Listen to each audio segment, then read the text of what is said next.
2024 లేదా 25లో డిగ్రీ లేదా బీటెక్ చదివారా? సాఫ్ట్‌వేర్ జాబ్ కోసం ఎదురు చూస్తున్నారా? అయితే కోడ్ జ్ఞాన్ 100 డేస్ కోర్సులో చేరండి, జాబ్ సాధించండి. గత వారం 10 రోజుల నుంచి తిరుమల లడ్డుకు సంబంధించిన వ్యవహారాన్ని గురించి అనేక వీడియోలు చూస్తుంటారు, అనేక మంది ప్రస్తావించారు. సుప్రీంకోర్టు ఆధ్వర్యంలో సిబిఐ వాళ్ళు సిట్ని ఏర్పాటు చేశారు. వాళ్ళ రిపోర్ట్ కూడా వచ్చింది. అందులో ఏముంది సంగతి సమాచారం చాలామంది చేశారు. కానీ ఈ వీడియో చేయడంలో నా ప్రధానమైనటువంటి ఉద్దేశం ఏమిటి అంటే, ఈ తిరుమల తిరుపతి దేవస్థానము పవిత్రతని కాపాడడానికి, భక్తులకి అసౌకర్యము కలగకుండా కనీసం ఒక 5 సెకండ్ల పాటు ఆ దేవదేవుణ్ణి కనులారా చూడడానికి, ఈ మధ్యలో లడ్డూ వ్యవహారము, రక్షణ, ఉత్సవాలు, లోపల జరిగేటువంటి కైంకర్యాలు ఎట్సెట్రా మొదలైనటువంటి విషయాల గురించి చెప్పాలన్నటువంటిదే నా ఉద్దేశం. ఏమి చేస్తే బాగుంటుంది, సంపూర్ణమైనటువంటి పరిష్కార మార్గాలు ఏమిటి, ఎలా చేయాలి, ఏమి చేయాలి అనేటువంటి దాని గురించి నేను చూసిన మేరకు, చదివిన మేరకు, తెలుసుకున్న మేరకు, వేరే వాళ్ళు చెప్తే విన్న మేరకు, ఇప్పటి వరకు జరుగుతున్నటువంటి వ్యవహారాల గురించి నాకు తెలిసినంతవరకు చెప్తాను. Okay, now let us start. ఈ విషయాల గురించి చెప్పాలి అంటే మొట్టమొదటిసారిగా మనం చెప్పుకోవాల్సినటువంటిది రాజ్యాంగాన్ని గురించి చెప్పుకోవాలి. మన రాజ్యాంగము, కాన్స్టిట్యూషన్ అని పెడతాను సింపుల్గా. మన రాజ్యాంగంలో ఉన్నటువంటి ప్రియాంబుల్ అనేటువంటిది మనకి పిల్లర్ లాంటిది కదా. ఆ ప్రియాంబుల్లో మనం చెప్పుకున్నటువంటి పదాలు ఏమిటి? 1 sovereign, socialistic, secular, democratic, republic. ఇదే కదా మనం చెప్పుకున్నది. ఇందులో సెక్యులర్ అంటే అర్థం, సెక్యులర్ అంటే ఏంటంటే భారతదేశంలో ఉండేటువంటి అన్ని మతాలు సమానమే. ఇది ప్రియాంబుల్లో ఉన్నటువంటి ఒక పదం, అన్ని మతాలకి సంబంధించినటువంటిది. భారతదేశంలో ఉన్నటువంటి 140 కోట్ల జనాభాలో 110 కోట్ల మంది హిందువులు ఉంటారు. 110 కోట్ల మంది సిఆర్ అని పెడుతున్నాను. ఈ 110 కోట్ల మంది జనాభా యొక్క మనోభావాలను దెబ్బతీసే విధంగా ఈ మధ్య కాలంలో ప్రత్యేకించి ఆంధ్రప్రదేశ్లో జరిగింది కాబట్టి దీని పూర్వపరాల్లోకి వెళ్లాల్సి వస్తుంది మనం. ఇప్పుడు ఈ సెక్యులర్ అనేటువంటి దాంట్లో హిందూ మతం కూడా వచ్చినప్పుడు ఆర్టికల్ 14, ఆర్టికల్ 19, ఆర్టికల్ 21, ఆర్టికల్ 25 రాస్తున్నాను ఇక్కడ. 19, 21, 25 మొదలైనటువంటి ఆర్టికల్స్లో వీటిని గురించి ప్రస్తావించారు. ఇప్పుడు ఈ ఆర్టికల్ 25 ప్రకారము మత స్వేచ్ఛ. నువ్వు ఏ మతాన్నైనా పుచ్చుకోవచ్చు, ఎక్కడైనా స్థిరపడవచ్చు, ఉద్యోగాలు చేసుకోవచ్చు, నీ మనసుకు నచ్చింది, నీకు తోచింది, న్యాయబద్ధంగా ధర్మబద్ధంగా ఉండేటువంటి దాన్ని దేన్నైనా సరే చెప్పవచ్చు. ఇది మన భారత రాజ్యాంగం ఇచ్చినటువంటిది. జస్టిస్, ఈక్వాలిటీ, ఫ్రెటర్నిటీ, ఈ 3 పదాలు కూడా గుర్తుపెట్టుకోవాలి. ఇంటిగ్రిటీ కూడా ఉంటుంది ఒకటి. ఓకే, ఇప్పుడు దీని కింద ప్రతి రాష్ట్రము కూడాను తమకి సొంతగా ఈ దేవాలయాల మీద పరిరక్షణ, పునరుద్ధరణ, కట్టడము, ఆదాయము, ఎక్స్పెండిచర్కి సంబంధించి ఆంధ్రప్రదేశ్లో Andhra Pradesh charitable and Hindu religious institutions and endowment act 1987 దీని కింద వచ్చిందనమాట. ఇది 1987లో ఒక చట్టాన్ని తీసుకొచ్చారు. ఈ చట్ట పరిధిలోకి ఈ దేవాలయాలన్నీ వస్తాయన్నమాట. అంటే దానికి హుండీ ఉండొచ్చా, ఉండకూడదా, ఇటువంటిది అక్కడ ఎలా చేయాలి, ఎలా నియమించాలి, ప్రతిరోజు కూడాను కైంకర్యాలు ఎట్సెట్రా ఎలా చేయాలనేటువంటిది ఆ 1987లో వచ్చినటువంటి ఆ యాక్ట్ అనేటువంటిది నిర్దేశిస్తుందన్నమాట. దాని ప్రకారమే వ్యవహారాలన్నీ జరుగుతూ ఉంటాయి.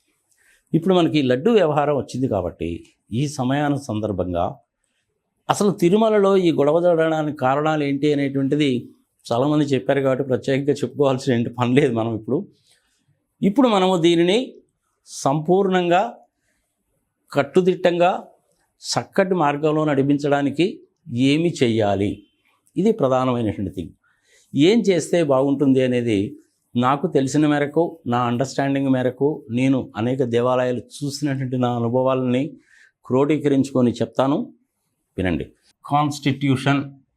కాన్స్టిట్యూషన్ కిందకు వచ్చేసరికి యాక్ట్ వచ్చింది.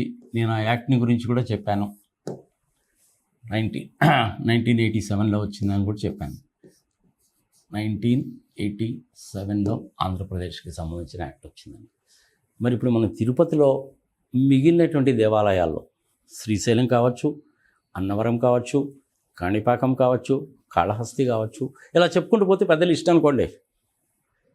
ప్రత్యేకించి తిరుపతిలో ఏమి చేస్తే, ఎలా చేస్తే బాగుంటుంది, ఎవరు చేయగలరు, ఎంత ఖర్చు అవుతుంది అనేటువంటి విషయాలను ఒకసారి కనుక పరిశీలించుకున్నట్లు కనుకైతే ఒక్కొక్క దాని గురించి కూడా చెప్పుకుందాం. ఇందులో మనము ఫస్ట్గా చెప్పాల్సింది ఏంటంటే బోర్డ్.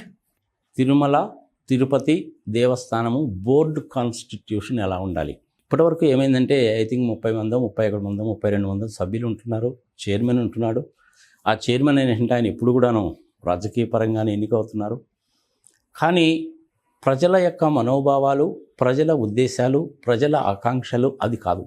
రాజకీయ సన్యాసులు అనేటువంటి వాళ్ళు ఎవరైతే ఉన్నారో వాళ్ళకి మెంబర్షిప్ కల్పించడానికి, సభ్యులుగా తీసుకోవడానికి ఈ బోర్డ్స్ ఉపయోగపడుతున్నాయి. I'm very sorry to say this. It's a fact. That is what is happening.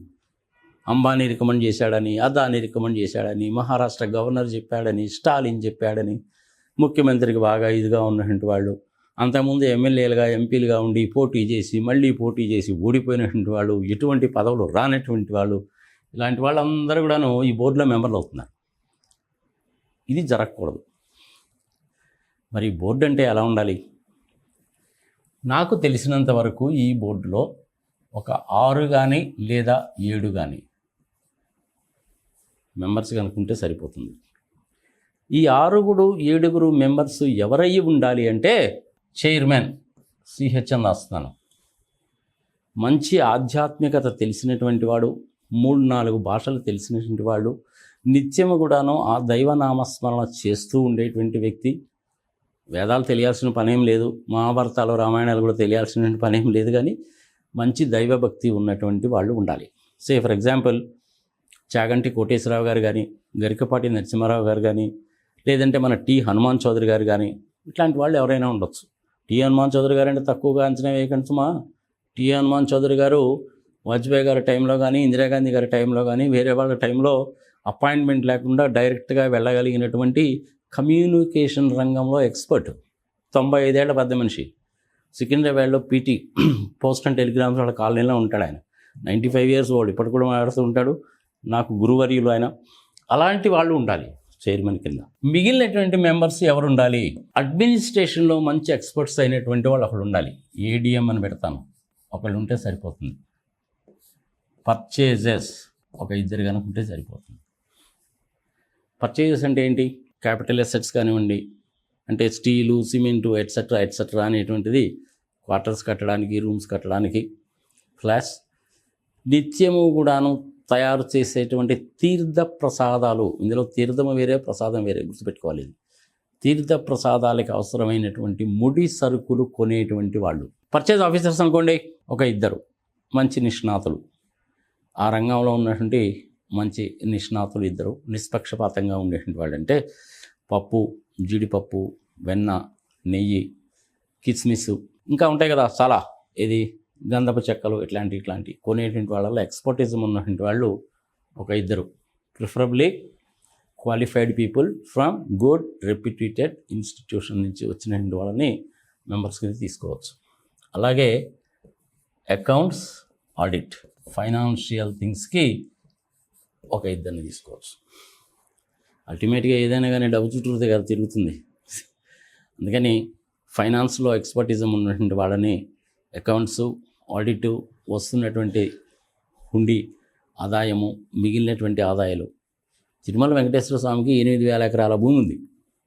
దాని మీద నుంచి వచ్చేటువంటి ఆదాయాన్ని లెక్కలు చూడడానికి ఫైనాన్స్లో ఎక్స్పర్టిజం ఉన్నటువంటి వాళ్ళని ఒకళ్ళనో 2 తీసుకోవచ్చు. అలాగే లా బాగా తెలిసినటువంటి వ్యక్తిని ఒక తన్ని. తిరుమల తిరుపతి దేవస్థానంలో ఇంచుమించుగా 2,000 మంది ఎంప్లాయీస్ ఉన్నారు కాబట్టి ఒక హెచ్ఆర్ పర్సన్ని కనుక తీసుకుంటే సరిపోతుంది. వాళ్ళకి జీతభత్యాలు, ప్రమోషన్లు, ఎవరిని ఎక్కడ ఎప్పుడు ఎంతకాలం ఉంచాలి, ఎట్సెట్రా ఎట్సెట్రా. అది తిరుమలలో కావచ్చు, తిరుపతిలో కావచ్చు, మిగిలినటువంటి దేశవ్యాప్తంగా ప్రపంచవ్యాప్తంగా ఉన్నటువంటి దేవాలయాలకు సంబంధించిన వాళ్ళు కూడాను హెచ్ఆర్ డిపార్ట్మెంట్కి సంబంధించినటువంటి వాళ్ళు ఒకళ్ళు కనుక ఉంటే సరిపోతుంది. అంటే admin, purchases, accounts and audit, law, HR. At the most ఇంకొకళ్ళని ఎవరిని కనుక తీసుకోవచ్చు అంటే ఫిక్స్డ్ అసెట్స్ ఒకళ్ళని తీసుకోండి. ఈ ఫిక్స్డ్ అసెట్స్ అంటే ఏంటంటే తిరుమల తిరుపతి దేవస్థానానికి సంబంధించిన buildings, quarters, roads, sign boards ప్రపంచవ్యాప్తంగా ఎక్కడున్నా సరిగాక ఆయన అధీనంలో ఉండేటట్టుగా, ఆయన మార్గదర్శకాలకు అనుగుణంగా నడిచేటట్టుగా, ఆయన కానీ ఆమె కానీ, మళ్ళీ ఆమె అనకపోతే జనాలకు కోపం వస్తుందేమో, ఒక అతను ఓన్లీ ఫిక్స్డ్ అసెట్స్ మాత్రమే మెయింటైన్ చేస్తాడు. Furniture, fixtures, computers, vehicles, buildings, so on and so fourth. Preferably engineer కనుక అయినట్టు కనుక అయితే the knows it very well. So ఎంతమంది అవుతారు అప్పుడు మనకి?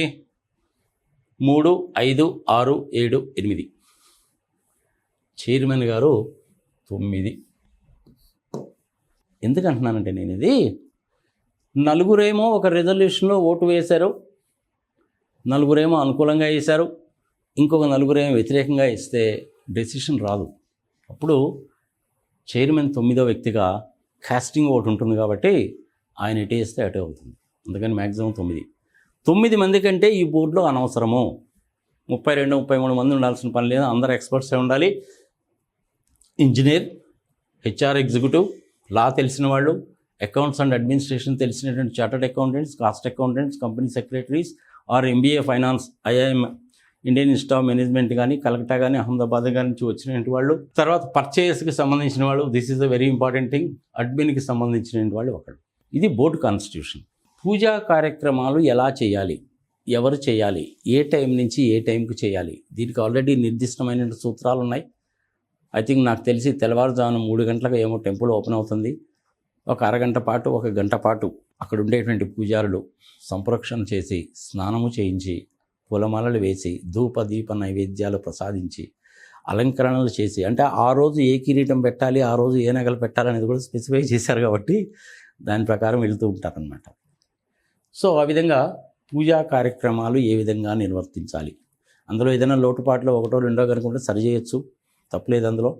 There is nothing wrong in that. So ఇది రెండవది. పూజకి సంబంధించిన విషయాల్లో మనము పెద్దగా ప్రత్యేకంగా చెప్పుకోవాల్సింది ఏం లేదు. ఒకవేళ చెప్పుకోవాలంటే ఆగమశాస్త్రం ప్రకారం ఏం చెప్పారు, వేదాల్లో ఏం చెప్పారు, గరుడ పురాణంలో ఏం చెప్పారు, ఇంకో దాంట్లో ఏం చెప్పారు, ఇంకో దాంట్లో ఏం చెప్పారు చూసుకోవచ్చు. అదంతా కూడాను ఆ వేద పండితులు చూసుకుంటారు కాబట్టి మనం దాని గురించి పెద్ద ప్రస్తావించాల్సినటువంటి పని లేదు. మూడవ విషయం ట్రాన్స్పోర్టేషన్. తిరుపతి వచ్చే వాళ్ళందరూ కూడాను ఈ ట్రాన్స్పోర్టేషను, రవాణా అనేటువంటిది ఒక పెద్ద సమస్య కింద తయారైపోయింది. దేశంలో అన్ని ప్రదేశాల నుంచి రైళ్లు ఉన్నాయి, బస్సులు ఉన్నాయి, ఆర్టీసీ బస్సులు ఉన్నాయి, తెలంగాణ వాళ్ళవి ఉన్నాయి, ఆంధ్ర వాళ్ళవి ఉన్నాయి, తమిళనాడు వాళ్ళవి ఉన్నాయి, కర్ణాటక వాళ్ళవి, మహారాష్ట్ర వాళ్ళవి అందరివి కూడా ఉన్నాయి. పాండిచేరి నుంచి, కేరళ నుంచి వచ్చేవి కూడా ఉన్నాయి. ఇండియన్ రైల్వేస్ చాలా రైల్ కనెక్టివిటీ ఇచ్చింది. ఎయిర్పోర్ట్ ఉంది కాబట్టి ఫ్లైట్ కనెక్టివిటీ కూడా ఉంది. ఇది కాదు, ఇది ఒక పార్ట్. ఇది మీకు తెలుసో తెలీదో 1962వ సంవత్సరంలో దానికంటే ముందు ఘాట్ రోడ్ ఉండేటువంటిది. ఒకటే ఘాట్ రోడ్ ఉండేది, గుర్తుండే ఉంటుంది. వచ్చే వాహనాలు, పోయే వాహనాలు అన్నీ దాంట్లో నుంచి వెళ్ళాయి. ఆ ఒక్క ఘాట్ రోడ్లోనే రాకపోకలు అనేవి జరుగుతూ ఉండేవి, యాక్సిడెంట్ జరుగుతున్నాయి. ఇది లాభం లేదని రెండో ఘాట్ రోడ్డు కూడా వేశారు. ఐ థింక్ నాకు తెలిసి మొదటి ఘాట్ రోడ్డు కర్ణాటక ఇంజనీర్ గారు ఉన్నారు, ఆయన పేరేంటో టక్మని నాకు గుర్తు రావట్లేదు, విశ్వేశ్వరయ్య గారు వేశారనమాట. అది తర్వాత రెండో రోడ్డు మన వాళ్ళు వేసుకున్నారు. ఈ రెండు ఘాట్ రోడ్లు ఉన్నాయి. 1962వ సంవత్సరంలో ఒక జపాన్ కంపెనీ వాళ్ళు 2 కోట్ల రూపాయలతోటి 2 crores సిఆర్ అని పెడుతున్నాను, 2 కోట్ల రూపాయల ఖర్చుతోటి మేము రోప్వే వేస్తాము అని ఆ రోజు బోర్డు తీసుకున్న నిర్ణయానికి అనుగుణంగా ముందుకు వచ్చారు. కానీ దాన్ని రానీకుండా చేశారు. 2 కోట్లే ఆ రోజు. ఇప్పుడు అదే ఇది కనుక చేయాలి అంటే మీకు కనీసము 150 కోట్లు అవుతుంది. ఈవెన్ దెన్ నేనేమనుకుంటున్నానంటే ఇప్పటికైనా సరే రోప్వే వేయాలి. రోప్వే కనుక వేసినట్టయితే యాక్సిడెంట్స్ తగ్గుతాయి, కాలుష్యం తగ్గుతుంది, ఎక్కువ మందిని మనం తీసుకెళ్ళచ్చు, సేఫ్గా సెక్యూర్డ్గా చక్కగా తీసుకెళ్ళచ్చు.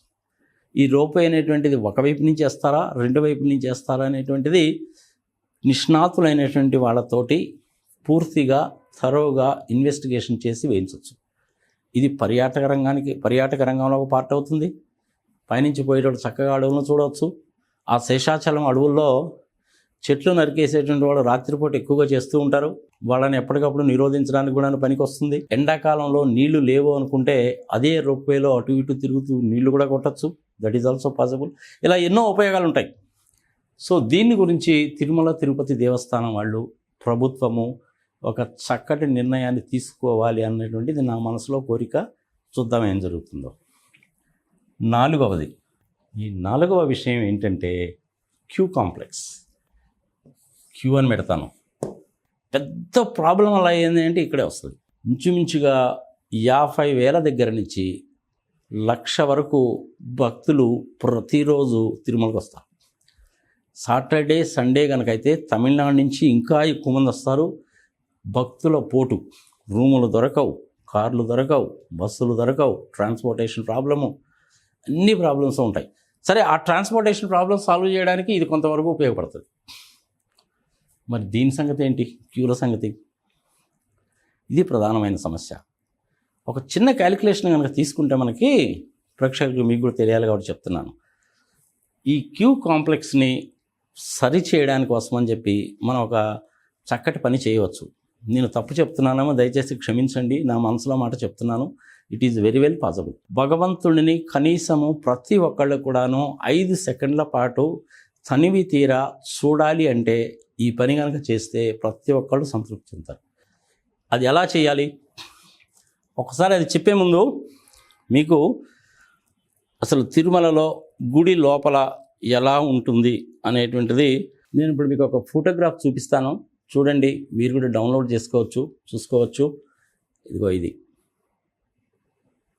తిరుమల టెంపుల్ ఇన్సైడ్ అనేటువంటిది ఈ విధంగా ఉంటుందన్నమాట. మొత్తం కూడాను ఇందులో 1 దగ్గర నుంచి మొదలుపెట్టి 39 వరకు ఉంటాయి. సాక్షాత్తు ఆ శ్రీమన్నారాయణుడు ఈ ఫిగర్లో 32వ స్థానంలో ఉంటాడు. గర్భగృహంలో ఆయన ఉంటాడు. మీరు ఆ మహాద్వారం నుంచి లోపలికి ఎంటర్ అయినప్పుడు ఇలా తిరిగి వెళ్తాం కదా మనము. మొత్తం 36-37 ప్లేసెస్ ఇంపార్టెంట్ థింగ్ ఉన్నాయి ఆ మహాద్వారం నుంచి పోయినప్పుడు. ఇది మన పరకామణి కావచ్చు, హుండి, గర్భగుడి, దెన్ ధ్వజస్తంభము, ఎట్సెట్రా, లక్ష్మీదేవి ఆలయము, దెన్ విమాన వెంకటేశ్వర గారిని చూడడము, ఎట్సెట్రా, తాళపాకకి సంబంధించినటువంటి ఆయనకి సంబంధించి చాలా ఉంటాయి. అవి ఆ ఫోటోగ్రాఫ్ మీరైనా సరే చూసుకోవచ్చు. అవగాహన కోసం చెప్పి చూపించాను అన్నమాట నేను. ఇప్పుడు ఈ క్యూ కాంప్లెక్స్లో వచ్చేటువంటి ప్రాబ్లమ్స్ని మనం ఫేస్ చేయాలి అంటే మనం ఏం చేయొచ్చు అంటే, ఇది అనుకోండి మన యొక్క టెంపుల్ కాంప్లెక్స్. అఫ్కోర్స్ అటుపక్క ఇటుపక్క గోడలు అవన్నీ కూడా పగలగొట్టేసి మళ్ళీ రీబిల్డ్ చేయాల్సి వస్తుంది. It is very well possible. 32వ స్థానము, సే ఫర్ ఎగ్జాంపుల్ సాక్షాత్తు ఆ శ్రీమన్నారాయణుడు ఇక్కడ ఉన్నాడు అని చెప్పి అనుకుందాం. దీనికి ఇది ఈస్టు, వెస్టు, సౌత్, నార్త్ కదా. East, west, south, north. స్వామివారు ఇక్కడ ఉన్నప్పుడు ఇది మహాద్వారాన్ని ఇలాగే ఉంచి ఈ మహాద్వారాన్ని నుంచి లోపలికి వెళ్ళేటప్పుడు ఇలాగా మహాద్వారానికి ఎదురుగానే ఇలాగా ఒకసారి ఊహించుకోండి. మీరు మహాద్వారం దగ్గర నుంచి ఎదురుగా వెళ్ళేటప్పుడు ఇదొక క్యూ లైను, ఇదొక క్యూ లైను. అదేంటి, మీరు నిజంగా నడవాల్సినటువంటి పనే ఉండదు. మన ఎయిర్పోర్ట్స్లో కనుక ఉంటాయి చూసారో, అలాగా వెళ్ళి అక్కడ కనుక నిలబడితే మహాద్వారం దగ్గర మిమ్మల్ని అదే తీసుకెళ్తుంది. ఈ 2 క్యూలు ఇటు పోయిన తర్వాత ఇటు పక్క నుంచి వచ్చిన క్యూ ఏమో ఇటు పక్క నుంచి ఎగ్జిట్ అవుతారు. ఇది ఎగ్జిట్ పార్ట్, ఇది ఎంట్రీ పార్ట్. ఇటు పక్క నుంచి వచ్చినటువంటి క్యూ ఇది ఎగ్జిట్ పార్ట్. 2 క్యూలు సరిపోయినాయి కదా మీకు. అదేవిధంగా ఇటు పక్క నుంచి వచ్చేటువంటి క్యూస్, ఇటు పక్క నుంచి కూడా 2 క్యూస్ రావచ్చు. ఇటు 2 రావచ్చు, ఇటు 2 రావచ్చు. ఇటు నార్త్ వైపు నుంచి వచ్చేటువంటి వాళ్ళు స్వామివారిని ఇలా దర్శించేసుకొని ఇలా వెళ్ళిపోవచ్చు. వీళ్ళు ఇలా దర్శించుకొని ఇలా వెళ్ళిపోవచ్చు. అయితే ఏంటంటే స్టెప్స్గా అలాగా పెట్టుకోవాలన్నమాట మనం. ఇదిగో అంటే ఒక అడుగు ఎత్తులో కనుక పెట్టుకుంటే కనుక ఎవరికి ఇబ్బంది లేకుండా అందరూ కూడా స్వామివారిని చూడవచ్చు. ఇటు పక్క నుంచి వెనక నుంచి వచ్చేటువంటిది ఏదైతే ఉంటుందో 2 క్యూలు విఐపీల కోసం వదిలేయండి. వీళ్ళు కూడా వస్తారు, ఇలా వస్తారు. ఇటు పక్క నుంచి వచ్చేటువంటి వాళ్ళు ఇటు పక్క నుంచి వచ్చి స్వామివారిని దర్శించుకొని వెళ్ళిపోతారు. ఇటు పక్క నుంచి వచ్చిన వాళ్ళు స్వామివారిని దర్శించుకొని ఇటు వెళ్ళిపోతారు. అంటే మొత్తం కూడా మీకు 8 క్యూలు ఉంటాయి. 8 క్యూ లైన్స్. ఇవి ఎట్లా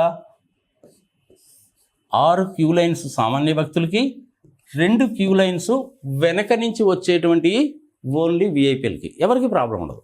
it is very well possible. చేయొచ్చు, పెద్ద కష్టమైన పని ఏం కాదు. సాక్షాత్తు ఆ భగవంతుడు ఒప్పుకుంటాడా లేదా అంటే డెఫినెట్గా ఒప్పుకుంటాడు. ఎంతమంది భక్తులు వస్తారో తెలుసా మీకు? ఆ క్యాలిక్యులేషన్ కూడా చెప్తాను నేను మీకు.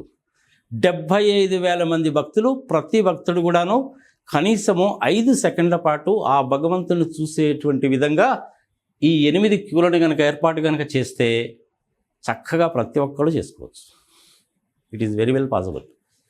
ఐ థింక్ రాత్రిపూట 11 గంటలకు అనుకుంటాను స్వామివారి దర్శనం ఆపేస్తారు. తెల్లవారుజామున 3 గంటలకు మొదలవుతుంది. 3 గంటల నుంచి 3:30, 4 గంటల వరకు అలంకరణలు, సంప్రోక్షణ ఎట్సెట్రా కార్యక్రమాలు అన్నీ జరుగుతూ ఉంటాయి. అర్చన కార్యక్రమాలు అవన్నీ కూడా జరుగుతూ ఉంటాయి. కాబట్టి 4 గంటల నుంచి తెల్లవారుజామున 4 గంటల నుంచి రాత్రి 11 గంటల వరకు, అంటే ఎన్ని గంటలు అవుతుంది మీకు? మధ్యలో మీకు గ్యాప్ ఎంత ఉంటుంది? మ్యాక్సిమం 5 అవర్సే. 19 గంటల పాటు, లేదంటే ఇంకో గంట కూడా వేసుకోండి, 20 గంటల పాటు, అది ఇక్కడ రాస్తున్నా, 20 అవర్స్ పాటు, 20 అవర్స్ పాటు చక్కగా స్వామిని దర్శించుకోవచ్చు. ఒక్కొక్క భక్తుడికి 5 సెకండ్లు కనుక కేటాయిస్తే ఎంతమంది వస్తారో మీరే క్యాలిక్యులేట్ చేసుకోండి. That is very well possible. లేదు నన్నే క్యాలిక్యులేట్ చేసి చూపించమంటే నేను చూపిస్తాను. 20 గంటలు ఇంటూ 60 నిమిషాలు ఇంటూ 60 సెకండ్లు ఈజ్ ఈక్వల్ టు ఎంత? 72,000 సెకండ్స్. ఎస్ఈసి అని పెడతాను. 20 గంటలు 60 నిమిషాలు 60 సెకండ్లు 72,000 సెకండ్లు. 72,000 సెకండ్లు. 4 క్యూలు ఉన్నాయి మీకు. మొత్తం ఎన్ని ఉన్నాయి? 8 లైన్లు ఉన్నాయి. ఇంటూ 8 లైన్లు ఎంత అవుతుంది? 5,76,000. ఇది ఒక క్యాలిక్యులేషన్. అంటే ఈ 72,000 సెకండ్లలో 72,000 సెకండ్లలో ఒక్కొక్క భక్తుడు కూడాను 5 సెకండ్ల పాటు కనుక చూడాలి అంటే డివైడెడ్ బై 5 కనుక వేసుకుంటే 14,400 మంది అవుతారు. ఎంతమంది? 14,400 మంది. ఒక్క క్యూ లైన్లో 14,400 మంది చూడవచ్చు. మల్టిప్లైడ్ విత్ 8 క్యూ లైన్లు వేసుకోండి. ఇంటూ 8 క్యూ లైన్లు అంటే 1,15,200. 1,15,200. 1,15,000 మంది భక్తులు ఇంచుమించుగా 20 గంటల పాటు 8 క్యూ లైన్లలో ఒక్కొక్కళ్ళు 5 సెకండ్ల చొప్పున ఆ శ్రీమన్నారాయణ్ణి కనులారా చూడవచ్చు. నేను చెప్పింది దాంట్లో తప్పేదైనా ఉంటే కనుక నన్ను క్షమించదురు కాక. ఏదైనా క్యాలిక్యులేషన్లో మిస్టేక్ అయితే అయి ఉండొచ్చు. It is very well possible. మరి ఆగమశాస్త్రము దీనికి ఒప్పుకుంటుందా? భగవంతుడే ఒప్పుకుంటాడు. ఆగమశాస్త్రం ఒప్పుకునేది ఏముంది? భగవంతుడే చేయమని చెప్తున్నాడు ఆయన. భక్తులకి అసౌకర్యం కలిగించవద్దు, పనికి మాలిన పనులు చేయవద్దు, నీతిబద్ధంగా నిజాయితీబద్ధంగా ఉండండి, శాస్త్రబద్ధంగా ఉండండి, గౌరవించండి, చట్టాలను గౌరవించండి, రాజ్యాంగాన్ని గౌరవించండి, ఎవరికి అసౌకర్యం కలిగించవద్దు, మంచి తీర్థ ప్రసాదాలు ఇవ్వండి, వసతులను కల్పించండి, ట్రాన్స్పోర్టేషన్ కల్పించండి, రూములు కల్పించండి, చెత్త ఉంచకండి, రవాణా సౌకర్యాలు కల్పించండి, బోర్డులో ఇంతమంది ఉంచండి అని చెప్పి ఆయనే చెప్తున్నాడు. ఇంకప్పుడు మీకు నాకు ప్రాబ్లం ఏముంది? నేనే కనుక టీటీడీకి కనుక చైర్మన్ పదవిలో కనుకుంటే నేను డెఫినెట్గా దీన్ని ఇంప్లిమెంట్ చేస్తాను. తప్పంటూ ఏమైనా జరిగింది ఆగమశాస్త్రం ప్రకారం కానీ వేదాల ప్రకారం కానీ తప్పంటూ ఏమైనా జరిగిందండి నాగార్జున రెడ్డి గారంటే ఆ భగవంతుడు ఏ శిక్ష విధించినా సరే నేను అనుభవించడానికి సిద్ధమే. ఆ శిక్ష ఏంటంటే కుంభీపాకం లాంటిది కావచ్చు, ఇంకొకటి కావచ్చు, నేను రెడీ. సరే నేను టీటీడీకి చైర్మన్ అవుతానా కాదా అని అంటే భగవంతుడు డిసైడ్ చేస్తాడు. పొలిటికల్ సెటప్లో ఉన్నటువంటి దాంట్లో ఏంటంటే బాగా ఉండేటువంటి వాళ్ళని, వాళ్ళకు అనుకూలంగా ఉండేటువంటి వాళ్ళని అపాయింట్ చేసుకుంటున్నారు కాబట్టి మనం ఏం చేయలేం. కానీ ఎలాంటి వాళ్ళు చైర్మన్గా ఉండాలనేది కూడా నేను చెప్పాను. మళ్ళీ ఒకసారి క్యాలిక్యులేట్ చేసుకోండి. 20 గంటలు రోజుకి, ఒక్కొక్క గంటకి 60 నిమిషాలు, 60 సెకండ్లు ఒక్కొక్క నిమిషానికి 72,000, 1,15,000 ఫైనల్ ఫిగర్ వస్తుంది. It is very well possible. ఈ విధంగా చేయొచ్చా చేయకూడదా అంటే డెఫినెట్గా చేయొచ్చు. చేస్తారా లేదా బోర్డు నిర్ణయానికి వదిలేద్దాం. కానీ భగవంతుడు అయితే మటుకు నాకు తెలిసి ఆయన అయితే మటుకు కాదట. ప్రతి ఒక్క భక్తుడు కూడాను మినిమం 5 సెకండ్ల పాటు చూడవచ్చు. ఇదే ప్రతిపాదనని ఆంధ్రప్రదేశ్, సంయుక్త ఆంధ్రప్రదేశ్ రాష్ట్రానికి గవర్నర్గా ఉన్నటువంటి ఈ ఈఎల్వి ప్రసాద్ ఈఎల్ఎన్ ఉన్నారు కదా, ఆయన ఇంతకుముందు గవర్నర్గా ఉన్నారు కదా, ఆయన పేరేంటి, ఆయనకి ఇచ్చాను నేను ఒకసారి. వారం రోజులు పట్టింది నాకు ఆయనకి ప్రజెంటేషన్ ఇవ్వడానికి. ఎప్పుడు పోయినా కానీ బిజీగా ఉన్నారండి, మళ్ళీ రండి, మళ్ళీ రోజు రాజ్భవన్కి పోవడం, మళ్ళీ తిరిగి రావడం, అదే పని అయిపోయింది. సరే చివరికి ఇది లాభం లేదని చెప్పి నా లెటరేట్ మీదనే నా ప్రతిపాదన, ఫోటోగ్రాఫ్, బొమ్మ అన్నీ వేసి చివరికి ఆయనకి హ్యాండ్ ఓవర్ చేశాను. ఆ రోజు నుంచి ఈ రోజు వరకు చర్య జరగలేదు. ఇది నేను ఎప్పుడో 2012-13 సంవత్సరంలో ఇచ్చినటువంటిది. అంటే ఇంచుమించుకు 14 సంవత్సరాలు అయిపోయింది, ఇంతవరకు ఇంప్లిమెంటేషనే కాల. నాకు తెలిసినంత వరకు ఇందులో తప్పేమీ లేదు. It is very well possible. ముందు నుంచి వెళ్ళేటువంటి వాళ్ళు ఈ 2 క్యూలు ఇలా పోయి ఇలా వెళ్ళిపోతారు. అటుపక్క నుంచి ఇటుపక్క నుంచి వచ్చేవాళ్ళు ఇలా క్రాస్ అయ్యి వెళ్ళిపోతారు, వెనక నుంచి వచ్చేవాళ్ళు వెళ్ళిపోతారు. ఒక్కొక్క మనిషికి 12 అంగుళాలు అంటే 1 అడుగు ఎత్తు కనుక పెట్టామనేసి అంటే సరిపోతుంది. It is very well possible. అక్కడ ఏదో వెండి వస్తువులు, స్టీల్ వస్తువులు అవి ఇవి ఉండకూడదు సంఘ సమాచారం అంటారు, కానీ అక్కడ వెండి ఉంది, బంగారం ఉంది, రాగి ఉంది, ఐరన్ ఉంది, స్టీల్ ఉంది, రాళ్ళు ఉన్నాయి, గ్రనైట్ ఉంది, వుడ్ ఉంది, అన్నీ ఉన్నాయి. ఎటువంటి అభ్యంతరం కూడా ఉండదు. ఒక్కసారి 2 తెలుగు రాష్ట్రాల్లో ఉండేవాళ్లే కాకుండా ప్రపంచవ్యాప్తంగా ఉన్న ఆ శ్రీమన్నారాయణ భక్తులకి నేను విన్నవిస్తున్నాను. మీ దగ్గర నుంచి కూడా కనుక రెస్పాన్స్ కనుక వచ్చినట్లయితే it is very well possible. ఇది భక్తుల యొక్క ప్రాబ్లం తీర్చడానికి ఒక సొల్యూషన్. సో ఇప్పటి వరకు మనము బోర్డు ఎలా ఉండాలి, మెంబర్స్ ఎవరు ఉండాలి, లోపల జరిగేటువంటి కైంకర్యాలు ఏ విధంగా ఉంటాయి, రవాణా సౌకర్యాలు ఏ విధంగా ఉండాలి, దాని తర్వాత క్యూలు ఎలా ఉండాలనే దాని గురించి చర్చించుకున్నాం. ఇక ఫైనల్గా ఇన్కమ్/ఆర్ అండ్ ఎక్స్పెండిచర్ని గురించి ఆలోచిద్దాం. శ్రీమన్నారాయణ గారికి వడ్డీ కాసుల వాడని పేరే కానీ ఆయన ఎప్పుడో పెళ్లి చేయడానికి అని చెప్పి ఆ పెళ్లి సందర్భంగా కుబేరుడి దగ్గర నుంచి అప్పు తీసుకుంటాడంట. ఇంకా ఇప్పటికీ వడ్డీనే కడుతూనే ఉంటాడు. ఇది మన భారతదేశం కనుక 200 లక్షల కోట్ల రూపాయల అప్పు చేసి దాని మీద ఇంచుమించుగా 14 లక్షల కోట్ల సంవత్సరానికి వడ్డీ ఎలా కడుతున్నామో, ఇంకా ఆంధ్రప్రదేశ్ గవర్నమెంట్ సంఘ సంవత్సరాన్ని తీసేయి. That is all together different thing. 12 లక్షల కోట్లు, 10 లక్షల కోట్లు, 8 లక్షల కోట్లు అంటారు. గవర్నర్ చేత ఏమో 9.5 లక్షల కోట్లు అని చెప్పించారు. అసెంబ్లీలోనేమో 6,46,000 కోట్లు అని చెప్తారు. అన్ని దిక్కుమాలను ఫిగర్లని చెప్తారు, అబద్ధాలు చెప్తారు. పైన భగవంతుడు చూసుకుంటాడు, తీసేద్దాం, దాని గురించి మనకెందుకు. ఈ ఇన్కమ్ అండ్ ఎక్స్పెండిచర్ అకౌంట్ కనుక వచ్చినట్లయితే బోర్డులో 2 ఆల్రెడీ ఫైనాన్షియల్ ఎక్స్పర్ట్స్ ఉన్నారు కాబట్టి ఒక ఇంటర్నల్ ఆడిట్ టీమ్ని కనుక ఫ్రేమ్ కనుక చేస్తే పక్కాగా జరుగుతుంది.